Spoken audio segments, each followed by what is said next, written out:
Yeah. Yeah. Good evening, all. So before I start, can anyone please confirm whether my voice is clear, whether the screen is visible or not? Yes.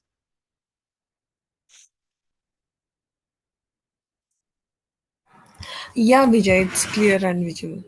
Fine. So in the last class, in the last demo session, I was briefing you about what is big data, why Hadoop, drawbacks with the current databases.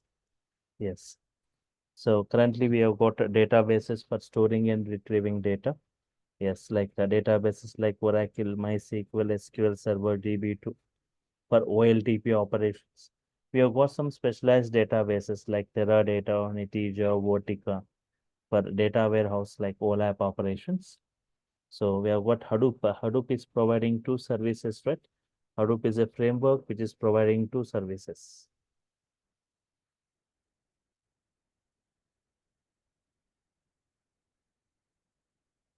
Hadoop provides two services, right? Yes. Hadoop is meant for storage and processing.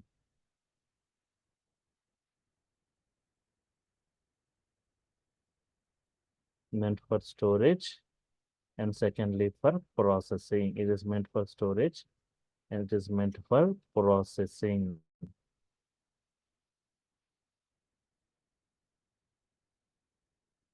For storage, HDFS, and for processing, we are going with an execution model called as MapReduce. Currently going with Spark. For storage, we are going to use a Hadoop distributed file system. Hadoop providing two services. For storage, HDFS, it is not going with any database. And for processing, MapReduce or Spark.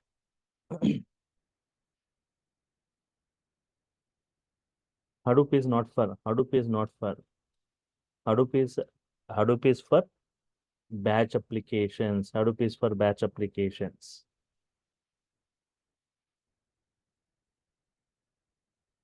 There are two types of applications.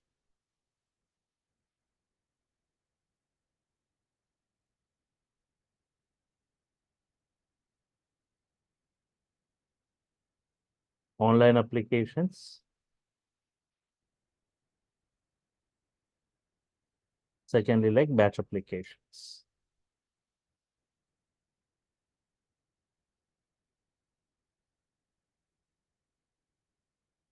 Online applications and batch applications. Online applications, user interactive applications.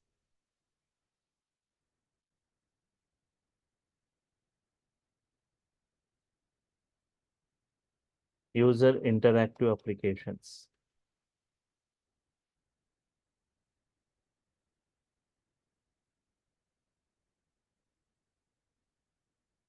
Here user gives the input. User interactive applications. Here user gives the input.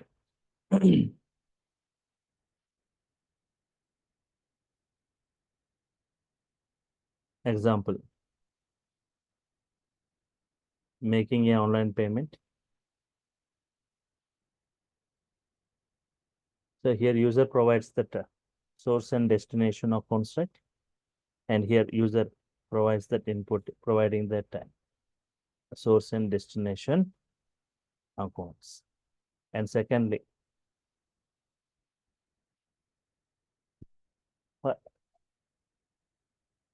booking a movie ticket.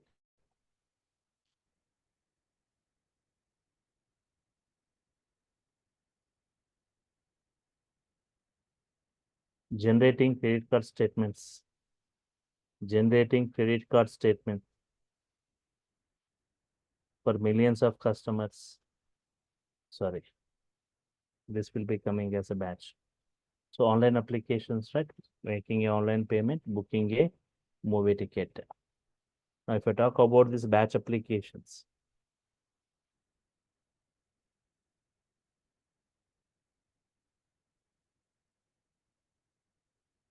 user non-interactive applications. User non-interactive applications.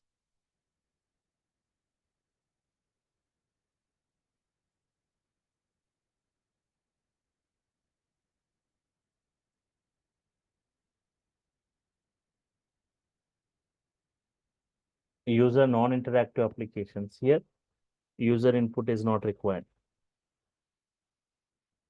User is nowhere required.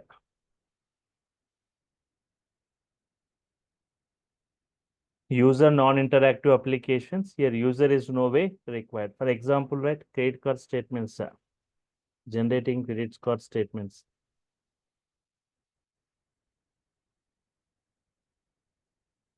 For millions of customers. For millions of customers. And like phone bill statements for millions of customers. Here, user is nowhere required. Directly, the statements will be generated, right? And also,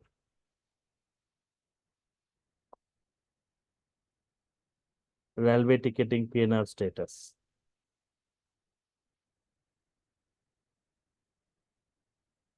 Railway ticketing PNR status. Currently, your status is 200. After 1 hour, it is 150. Tomorrow morning, it's 100. Tomorrow evening, it got confirmed. Means here user has nothing to do. Here user has nothing to do. Everything happening in the automated fashion in the background. So most of the financial applications, banking applications, or batch applications, where user is no way required.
Yes, user non-interactive application. So Hadoop is meant for batch applications, right? And drawbacks with the current databases. Drawbacks with the current databases: limited storage in GBs or in TBs, no parallel processing. If volume increases, speed decreases, right? Total amount from sales 1, total amount from sales 2, total amount from sales 3. Query to query as this. Volume increasing, speed decreases, right? The first query executes faster because of 10 records. Second query executes faster than the third one, right? Query to query, volume increasing, speed decreases.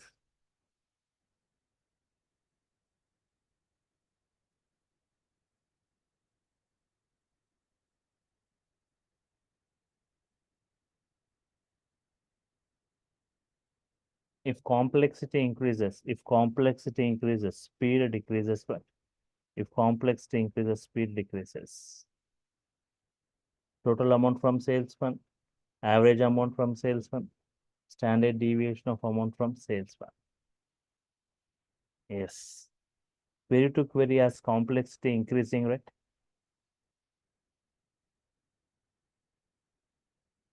Complexity increasing, speed decreasing, right? So here average amount is a two-step process. First sum to be calculated, next average to be calculated. As compared to the first query, second query takes more time. And this standard deviation, lot of internal processing required, right? As compared to the first and second, the third query takes more time. And databases can handle only structured data. They can handle only structured data. They cannot handle unstructured or semi-structured data, right? Before I go with the Hadoop advantages, I need to discuss about this Hadoop architecture. Hadoop doesn't follow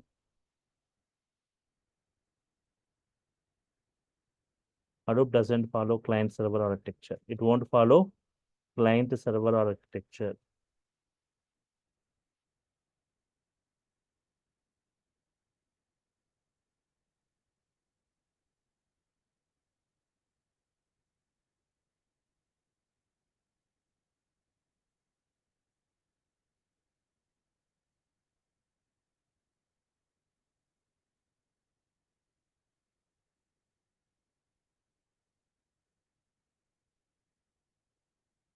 Hadoop doesn't follow client server architecture.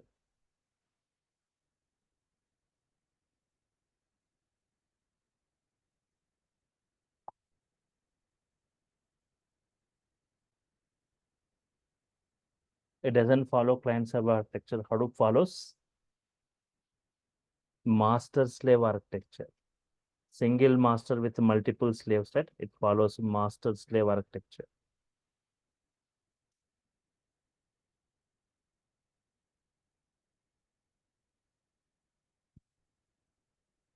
Follows master slave architecture.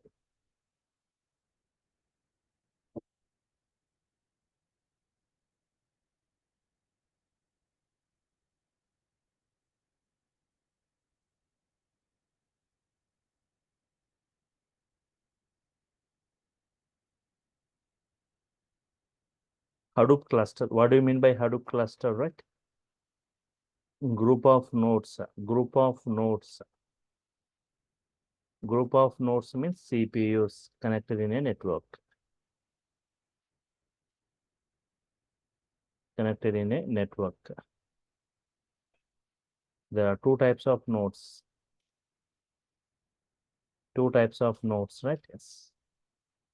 Master node, slave node. Master node and secondly like slave node.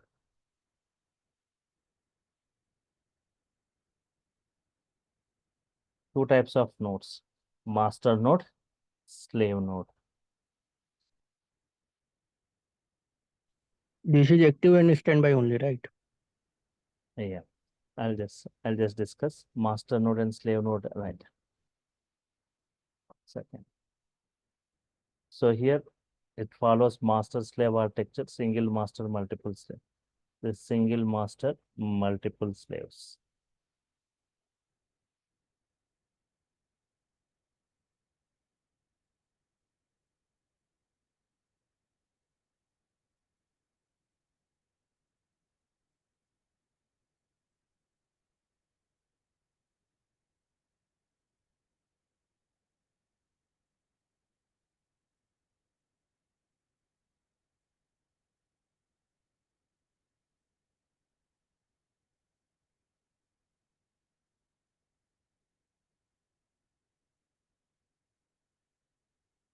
S1, S2, so on up to Sn. This is the master node. Within that, we have got a name node. Within the master node, right? So this is slave nodes. Slave nodes we say, right? Or data nodes. Data nodes. So why the name data nodes? Because the data is stored by this.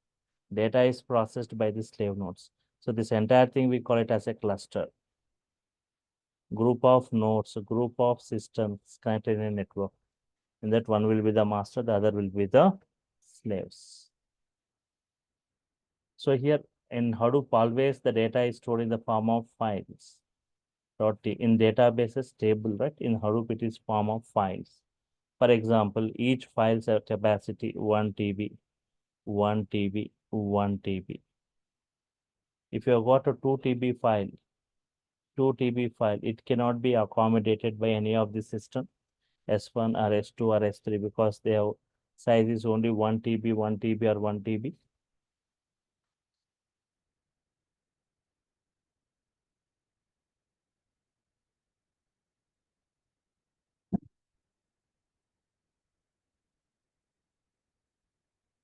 So what happens? This 2 TB file will be splitted into smaller parts. It is going to be divided into smaller parts.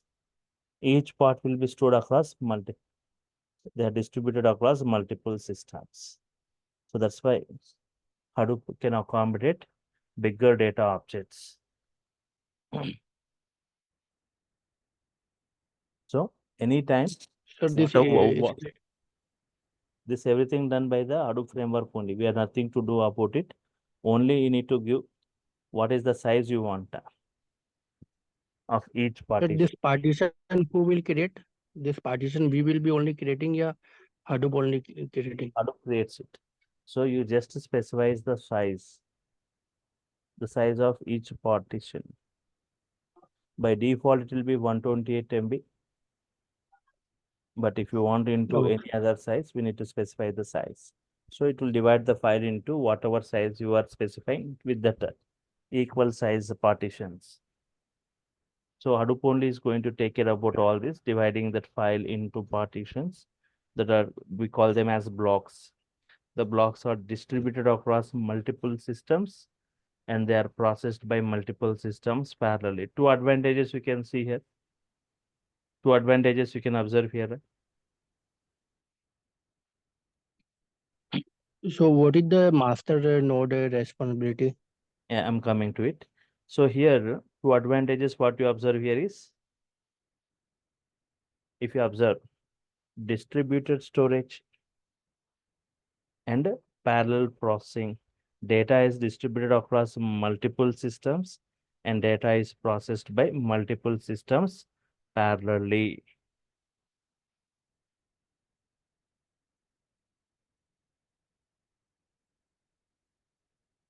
Data is stored by multiple systems and processed by multiple systems. Who is going to store the data? Slave nodes or data nodes. Who is going to process the data? That is same slave nodes only. Then what master node is doing? Master node responsibility means assigning the task to the slaves. Who is going to assign the task to the slaves? Masters. Who are going to execute the task? Slaves. And assigning the task equally, assigning the task equally to all the slaves.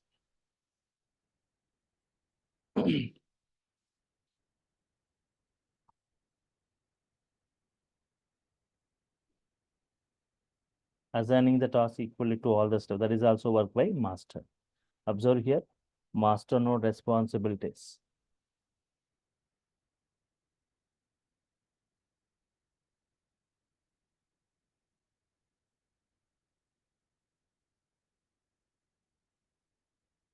Task assignment,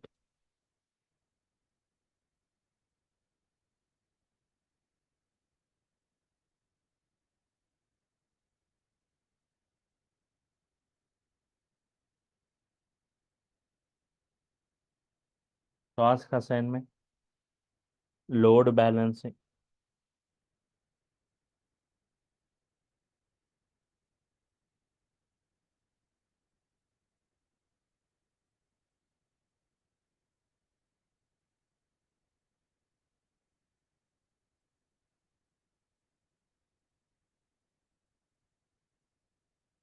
fault tolerance, right? Yes. When multiple tasks are executed by multiple systems parallelly,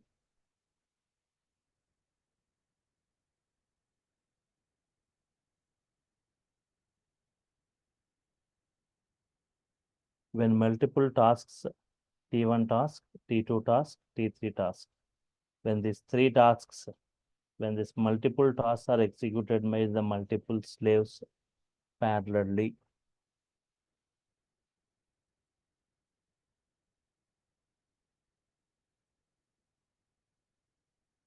if multiple tasks executed, suddenly if any one slave goes down, then the task of that slave has to be assigned to any of the other slave, Yes, this work is done by master. That is fault tolerance. We call this as fault tolerance, right?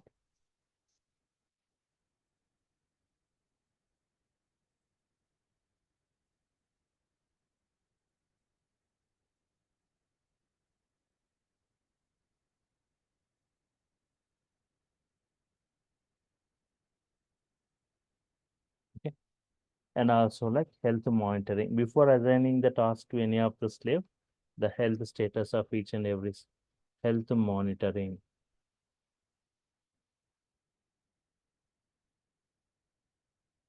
Okay. So these are the master node. And so now based on this, right? The advantages, right? Hadoop advantages. Mm.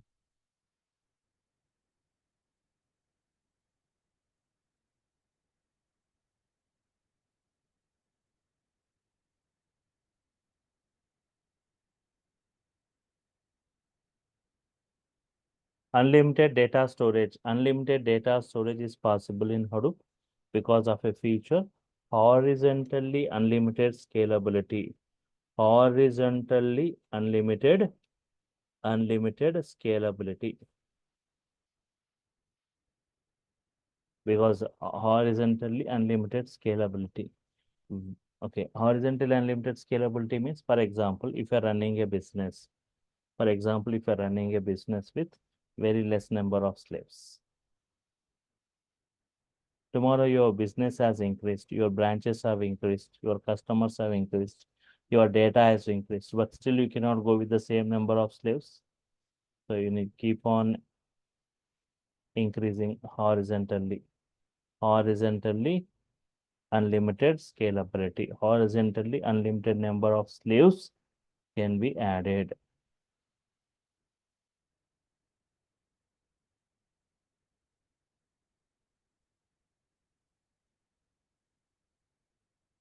Horizontally unlimited scalability. Yes. So, sir, like in the case of the fault tolerance, right? So it could have scale up the node, right? So if any one slave goes down, already it is performing some task. The task will be assigned to any of the other available slaves. That is what fault tolerance. Why it is not scaling up? If you got other slaves available, but only three slaves, Okay. three tasks in the three slaves, already other slaves are there, then the T2 task will be assigned to any of the And this one slave is down, so who is gonna to make it up? if one slave, okay.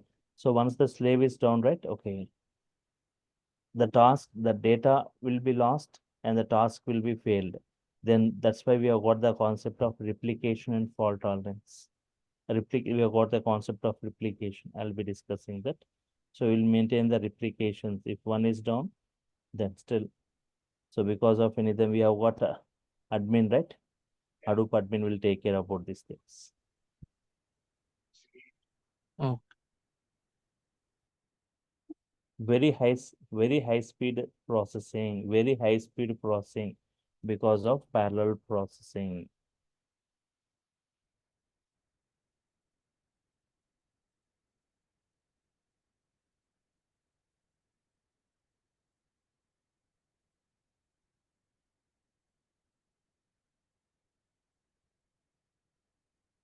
Very high speed processing because of parallel processing.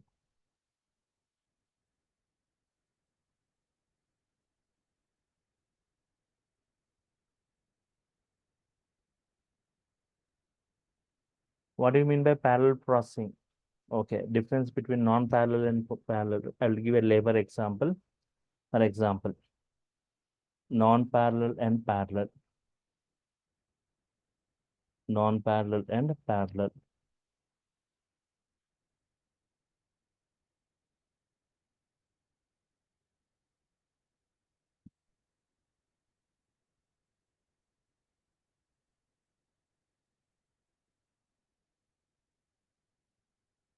For example, I'll take one person preparing one item, taking 1 minute.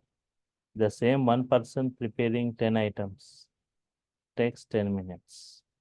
The same one person preparing 100 items takes 100 minutes. But in the case of parallel processing, one item 1 minute, 10 items also 1 minute, 100 items also 1 minute. Means here 10 items by 10 persons parallelly 1 minute takes. 100 items by 100 people parallelly, right? Takes 1 minute. So here also we said there, but here in our case systems.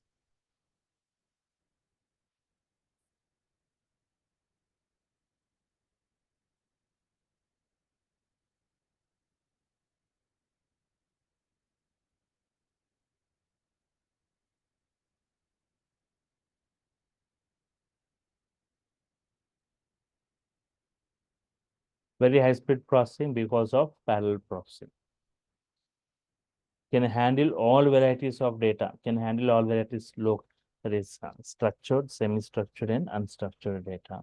No licensing required. Most of this, no licensing, most of these Hadoop products are from Apache. Apache mirror site, you can download and you can install it. Commodity hardware. Commodity hardware. Very high configured systems are not required. It can run on any systems, right? Yes.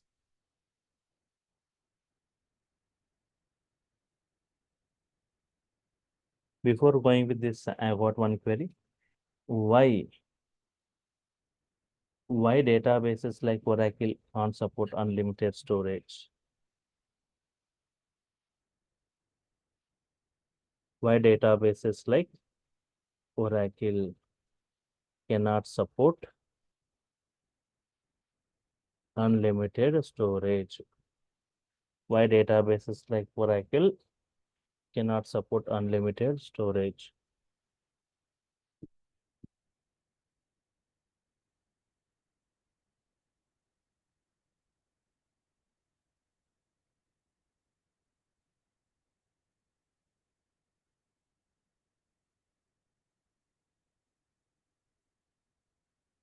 Why databases like Oracle cannot support unlimited storage? Because there is a limit for the databases. There's a limit for the databases. Yes. So in the real time, right, for databases also, right, like Oracle, we can go with the multiple slaves or nodes, that is CPUs. So see that databases and the max limit on the number of slaves.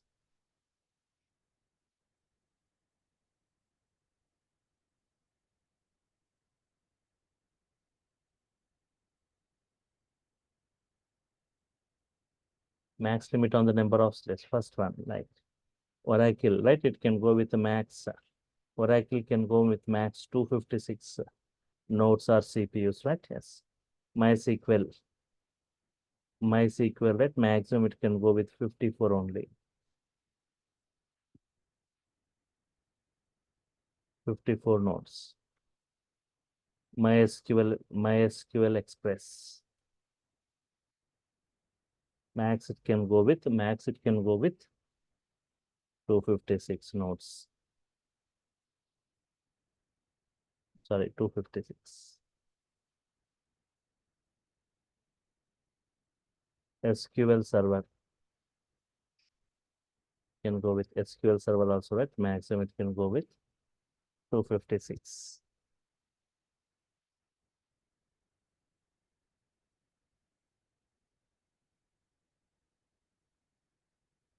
DB2 also can go with the maximum 256 nodes.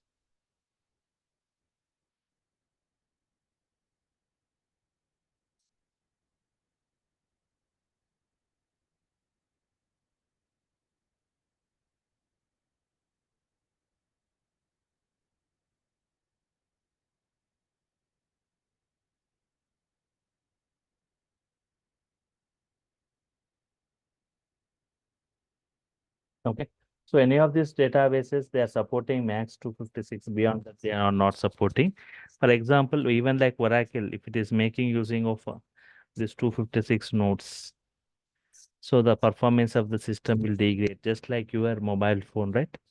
If you got like 64 GB internal storage, you got 64 GB like internal storage, right? If all the 64 GB is filled, you cannot store data further, right?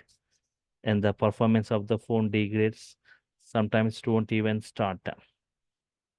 The same way, the databases like Oracle also, if everything gets filled, sometimes it won't even start. But we have got some specialized databases like which are used for data warehouse like Teradata. Teradata, right? Is used for data warehouse purpose. It is going with 512 nodes.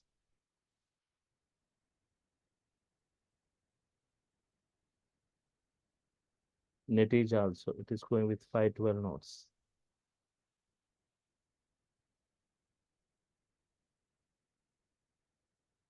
for storing its data. Even like Vertica,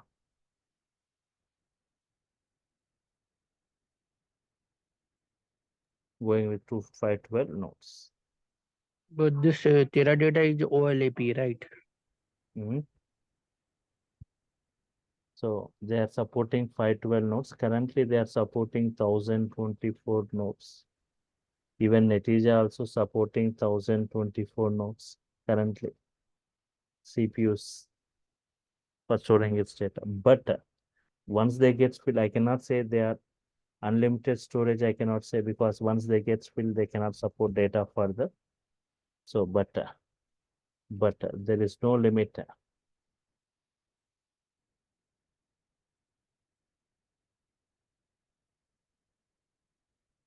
on the number of nodes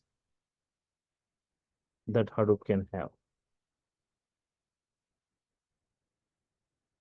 But there's no limit on the number of nodes that Hadoop can have, right?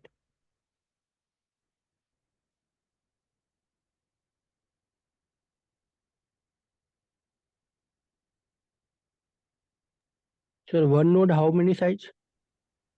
Node means CPU. Node Oh, means what? A system. 256 CPUs, slaves. But there is no limit on the number of nodes that Hadoop can have. It can go with unlimited number of nodes. Yahoo when first time implemented Hadoop.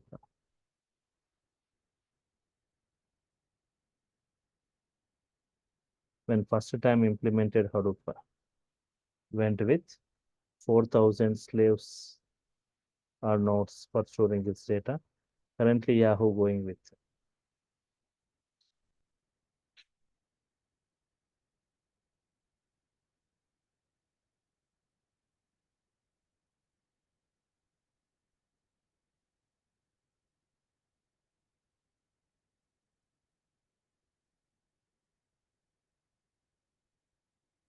currently Yahoo going with 12,000 slaves for storing its data. Facebook when first time implemented Hadoop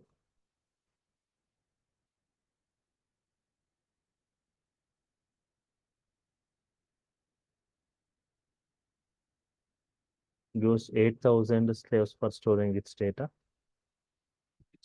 Currently Facebook going with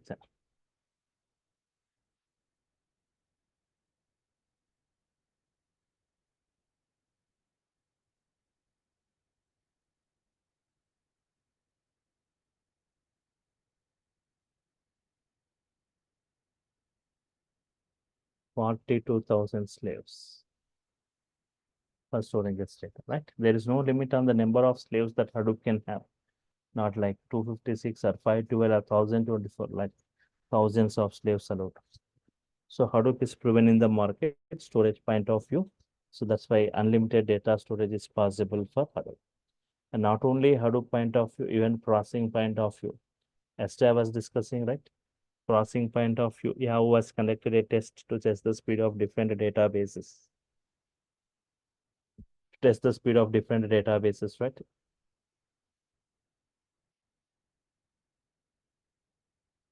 It has taken a table of 100 TB consisting of 1024 columns. Task is sorting based on 16 columns. Time taken, right? Time taken by Oracle, nearly it has taken 3.5 days to process. MySQL, it has taken nearly 6 days. Teradata has taken 4.5 hours for sorting this 100 TB data of 16 columns. Netija has taken 3 hours, but Hadoop has just taken 3.4 minutes. The latest version of Hadoop has taken 1.2 minutes. Whereas these have taken days, these have taken hours of time. But Hadoop has taken just minutes of time. Just a second.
So Hadoop has taken very less time as compared with other things where they have taken days and hours of time, right? Okay, and I was saying that even though Hadoop has taken very less time, but still Spark is 100 times faster. Check the speed of Spark then, right? So I was also briefing you about Apache Spark in the last class. Apache Spark is one of the open source distributed cluster computing framework. It's an engine for big data analysis, processing, and computation. So it is PySpark is a Python API for using Spark. It is one of the lightning fast technology which is designed for fast computation. It's one of the demanding tool among data engineers to work with the bigger data sets.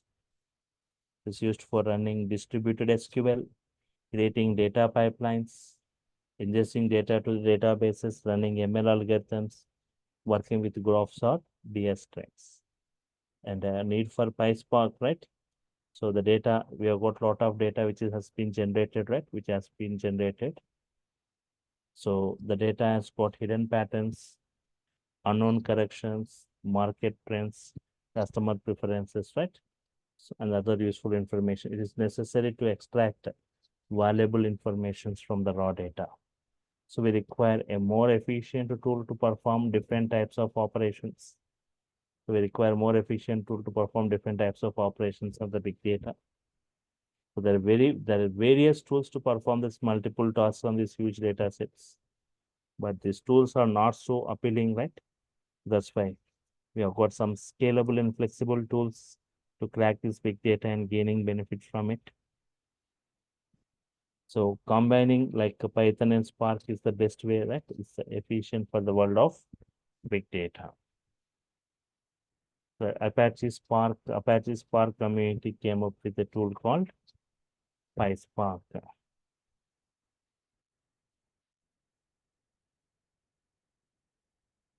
Python API for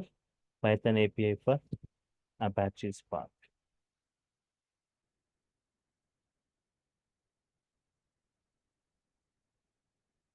Okay. It is used Sir, in various.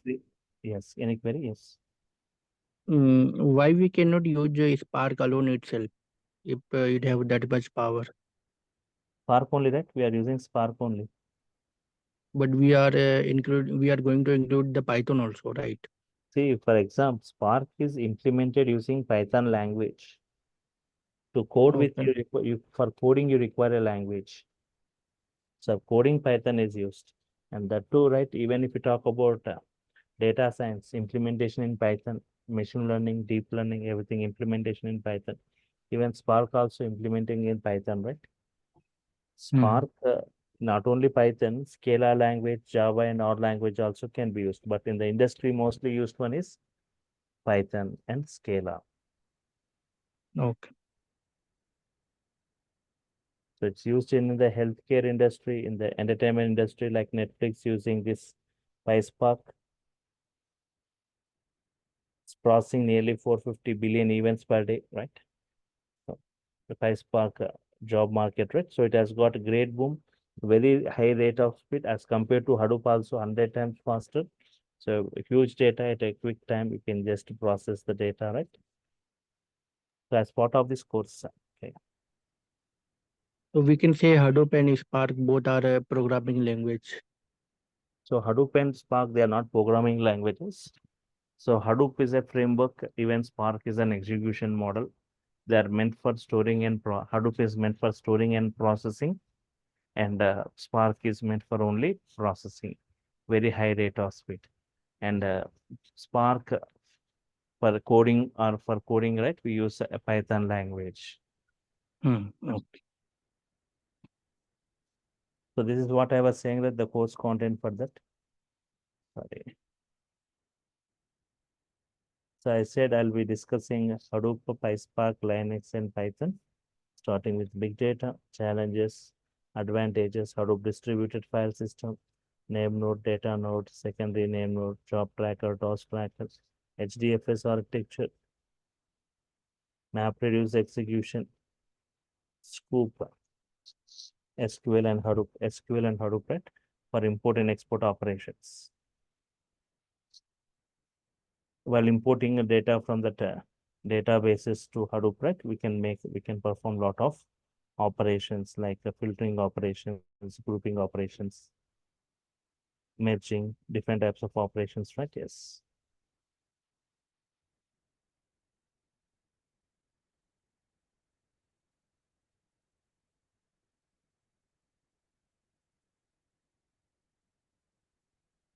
Okay, fine.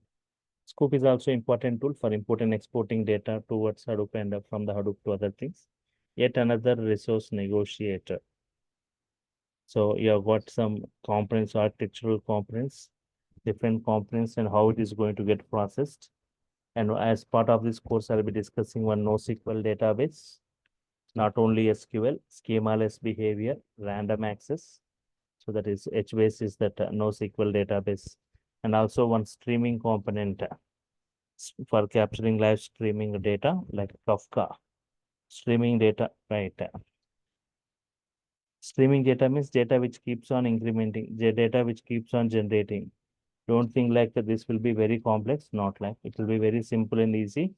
You're not going to perform all this. Hadoop framework is going to take care about all these things. And one more important component of Hadoop Hive, similar to SQL, we have HQL here, Hive query language.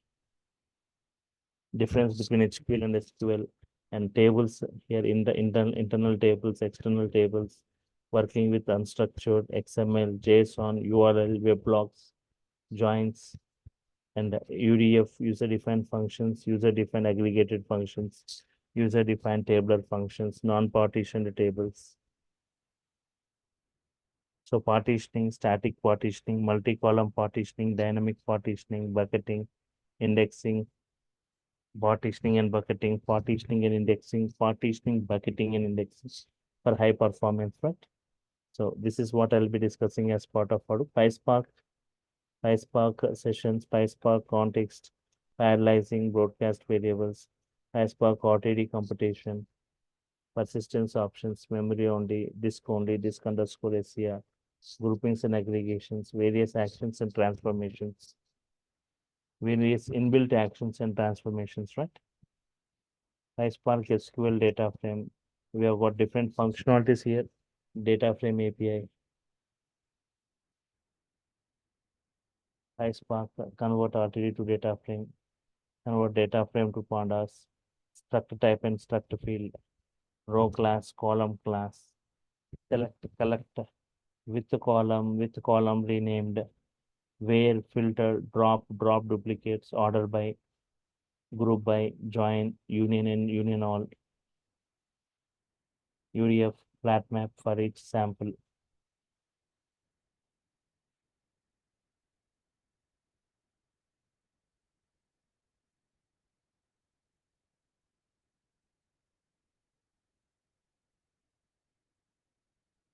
PySpark SQL functions, aggregate functions, window functions, date and timestamp, JSON functions, read and write JSON file, built-in functions when expr, lit, split, concat, expr, overlay, to date format, date if, months between, explode, array contains, collect, list.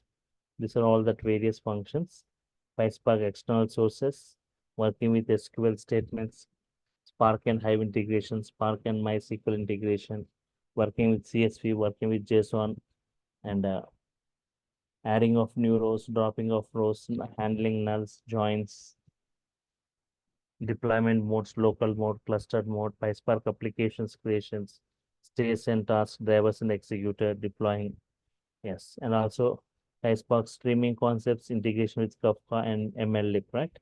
So this Python also, as part of this course, who doesn't have knowledge in Python, Python also is covered in this, that too not in overview, but in brief, in-depth Python for in advanced.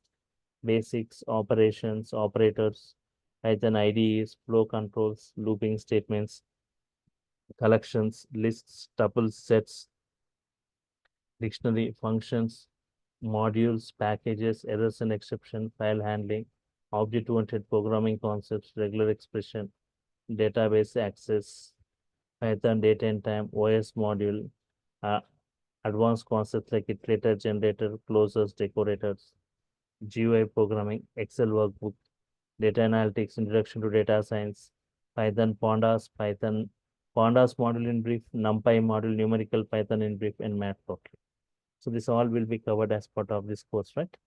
So yes, yesterday I was discussing that Hadoop, PySpark, and Linux.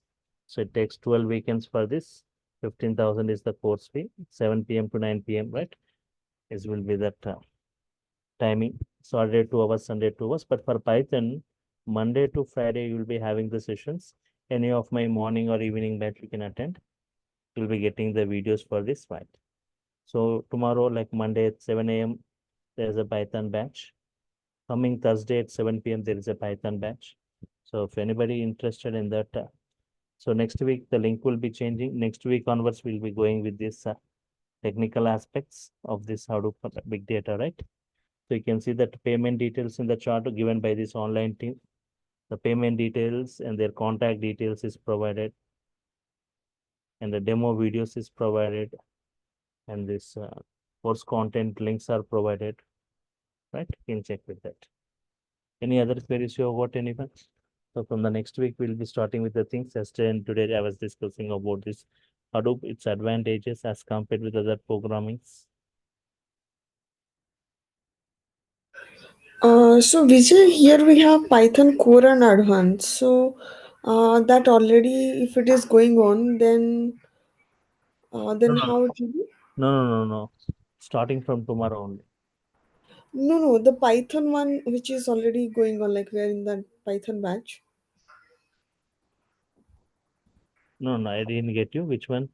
So the Python one, already the Python 9 p.m. batch is going on, right? Yes. So yeah, so that is already going on.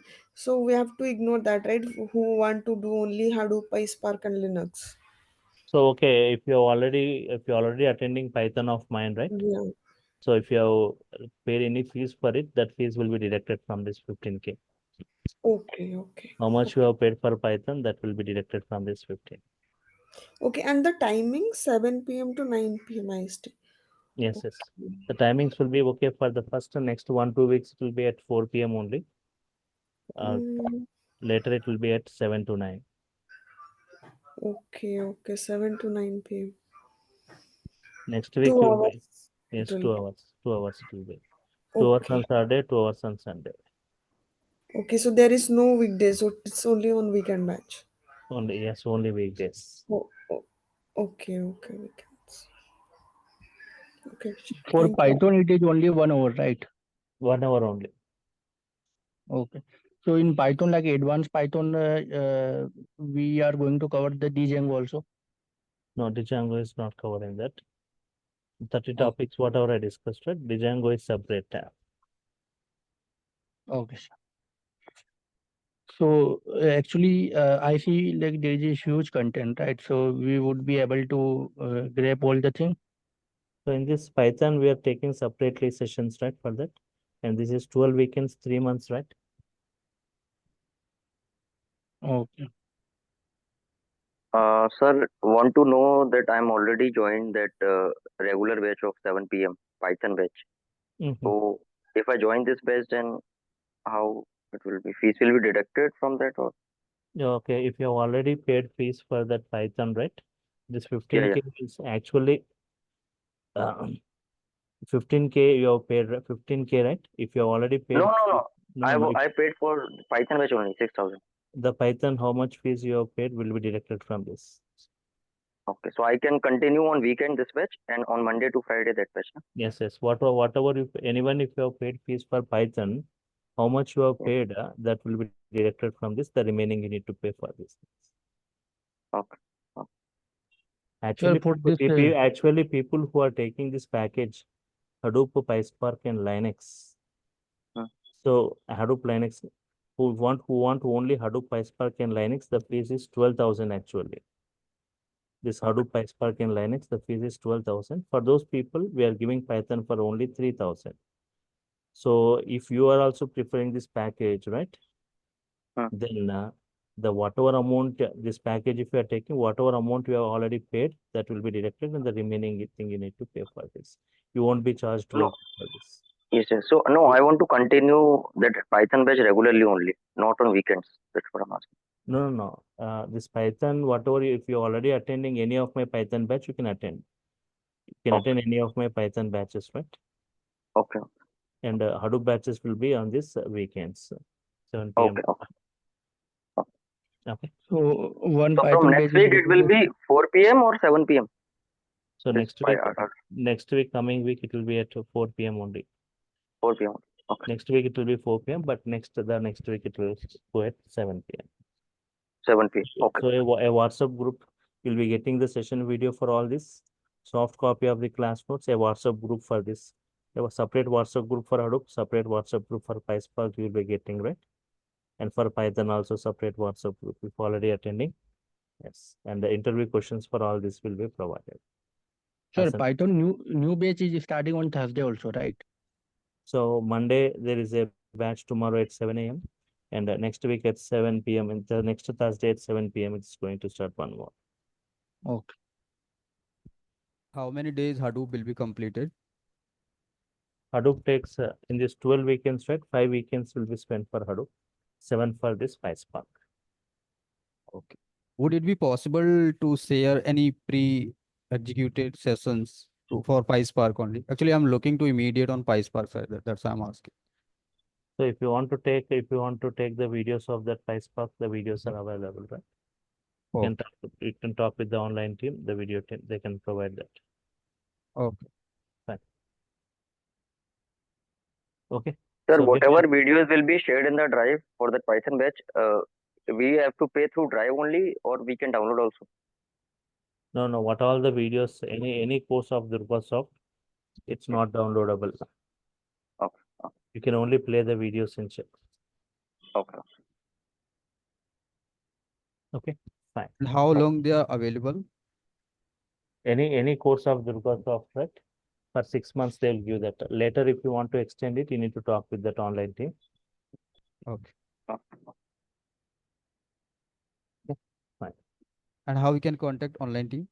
So you can see the chart, right? In the chart, they Okay. have provided the contact details. If you say a big message is given, that message you can copy. If you want to any concern, kindly contact. 3 mobile numbers are given.